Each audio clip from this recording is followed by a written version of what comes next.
and welcome to PV Legal's daily newsletter. I am your host, and today we discuss a judgment that every GST practitioner, every taxpayer facing a multi-year show cause notice, and every revenue officer must know about.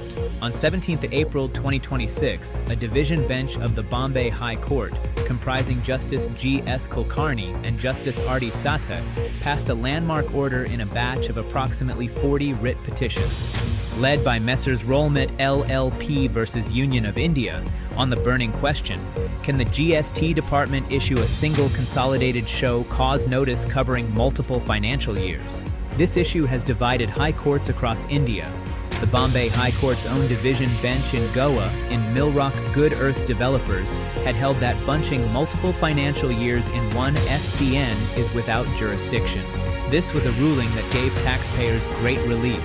But the Delhi High Court, in Mathur Polymers and Ambika Traders, took the opposite view, holding that consolidated notices are perfectly valid. The Supreme Court, by a speaking order dated 7 November 2025, dismissed the challenge against Mathur Polymers, a significant development that tilted the scales in favor of the revenue. Now, the Bombay High Court has done something extraordinary. It has referred 5 fundamental questions to a larger bench, and, crucially, has expressed a clear prima facie view that consolidated SCN are likely permissible under the plain language of Section 73 and 74 of the CGST Act. Here is the core reasoning. Subsection 1 of Section 73 and 74, which authorizes the issuance of a show cause notice, uses the words "any tax" without any restriction to a single financial year.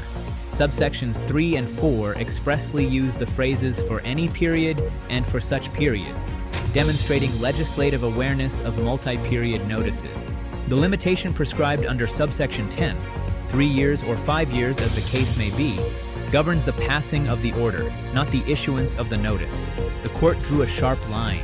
A limitation to pass an order is not a limitation on issuing a notice. These are two independent statutory concepts. The court further approved the Allahabad High Court's nuanced distinction. Assessment is a return-based, period-specific procedure, while adjudication under Sections 73 and 74 is a dispute-based procedure looking at a specified amount of tax, ITC, or penalty, not constrained by financial year boundaries. For taxpayers who have obtained interim orders, those orders continue until the larger bench decides. But make no mistake, the winds have shifted. The larger bench proceedings at Bombay will be the definitive battleground for this controversy. This is you host from PV Legal Surat. Stay informed, stay protected. Thank you for watching. Good day.